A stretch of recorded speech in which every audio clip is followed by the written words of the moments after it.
tidak semua ayah adalah cinta pertama buat anak perempuannya. Mungkin ada beberapa orang yang justru menjadi trauma pertamanya.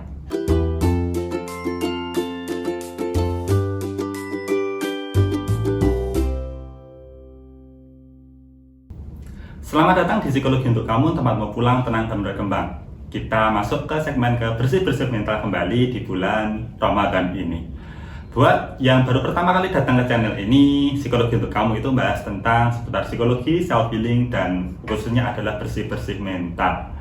Dan di awal ini, aku mau ngomongin dulu bahwa ebook mengatasi stres secara mandiri sudah di launch, teman-teman. Buat teman-teman yang pengen ikutan baca, boleh klik link di description box.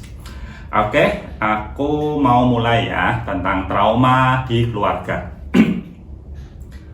Kita perlu tahu dulu bahwa trauma itu ada karena memang adanya luka yang tercipta. Luka ini seringkali kita belum siap untuk berhadapan dengan luka ini. Kita belum siap untuk berhadapan dengan realitas ini.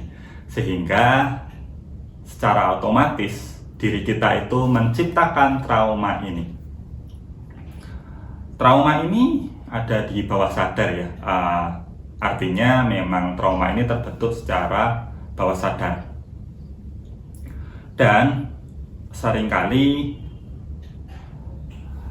luka yang kan tadi ada luka yang tercipta gitu. Nah, luka ini diakibatkan oleh juga adanya kejadian tertentu atau akumulasi kejadian-kejadian yang membuat emosi tidak nyaman itu muncul dengan intensitas yang tinggi sehingga membuat rasa sakit. Emosi intensitas tinggi, rasa sakit, terjadilah luka batin. Kemudian karena belum siap untuk berhadapan dengan luka itu, maka muncullah trauma. Jadi pada awalnya trauma ini baik untuk melindungi si luka agar tidak terlalu sakit, tidak terpapar lebih jauh untuk lukanya.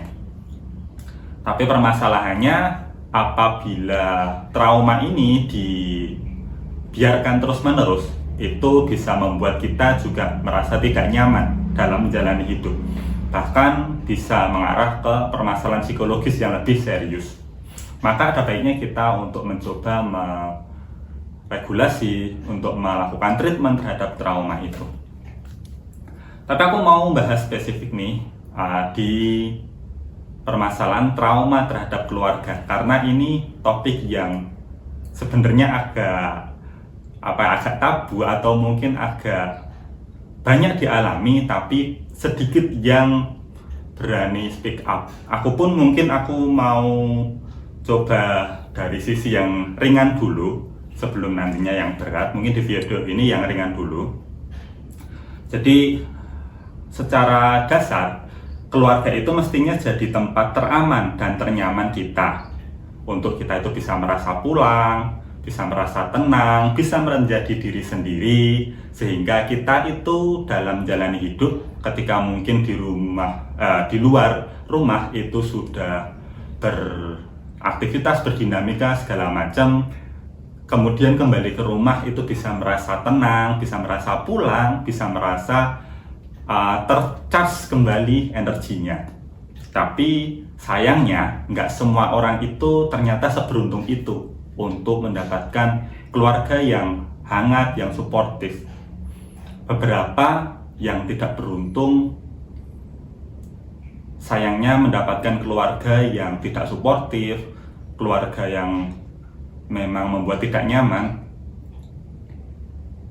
entah dari latar belakang apapun. Kalau misalkan kamu yang melihat video ini termasuk salah satunya, aku turut menaruh empati ya terhadap apa yang terjadi dalam hidupmu, di keluarga. Dan jangan merasa sendiri, karena hasil dari pengalamanku sih banyak ya yang cerita gitu lewat DM atau lewat segmen psikoaksara yang sementara ini masih belum dimulai lagi, itu menceritakan tentang trauma di keluarga. Maka banyak sebenarnya yang mengalami juga.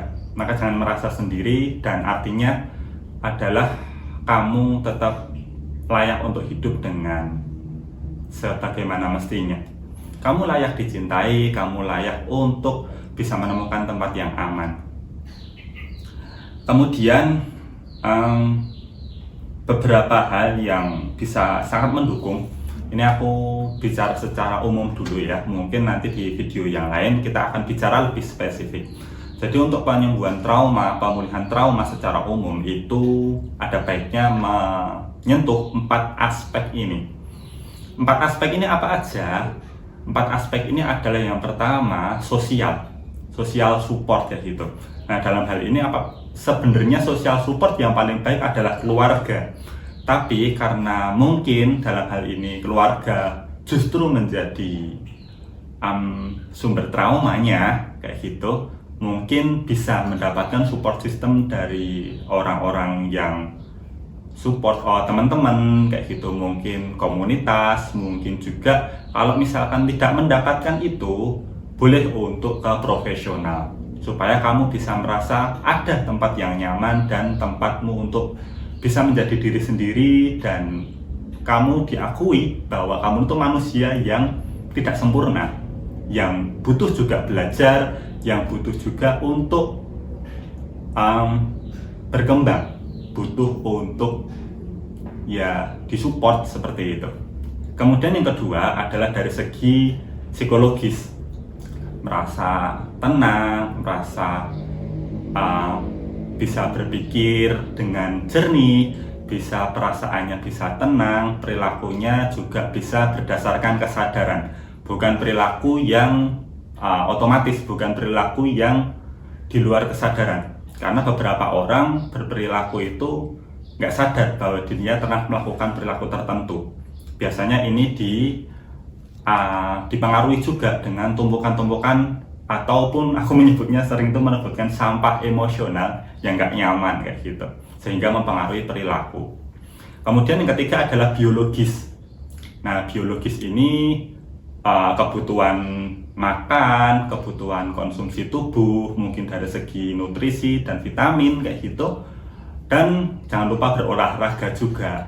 Atau mungkin apabila case-nya trauma ini lebih jauh kayak gitu, lebih serius, mungkin obat dari psikiater yang sudah diresepkan oleh dokter psikiater tentunya itu bisa membantu untuk pemulihan trauma.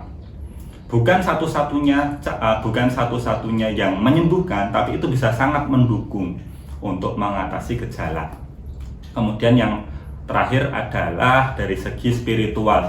Nah, buat teman-teman coba untuk melakukan pendekatan spiritual, baik religius maupun dari segi kesadaran. Nah, mungkin bagi teman-teman yang memiliki kepercayaan agama atau kepercayaan tertentu, boleh untuk melakukan juga pendekatan dari sisi itu. Nah, keempat-empat ini harus seimbang. Tidak bisa hanya satu saja, tidak bisa hanya dua saja kayak gitu. Baiknya memang empat-empatnya kayak gitu, lalu diseimbangkan supaya pemulihan trauma jadi lebih mudah, bukan lebih mudah ya, bisa lebih tercapai kayak itu, bisa lebih, rasanya bisa lebih, kita itu bisa menjangkau kayak gitu. Nah, kemudian ini ya, lakukan atau penuhi masing-masing itu tadi dengan sebaik mungkin. Toh kalaupun misal tadi sudah dipenuhi dari unsur 4 aspek tadi, kok misalkan belum sempurna, tapi aku yakin bahwa kalaupun nggak dapat nilai 10, nilai 5, 6 ataupun 7 itu udah jauh lebih baik daripada 0 sama sekali. Oke, gitu dulu untuk video kali ini. Semoga kamu bisa dapat insight tertentu ya untuk dari video ini. Aku Denny dari Psikologi Untuk Kamu. Cheers and see you.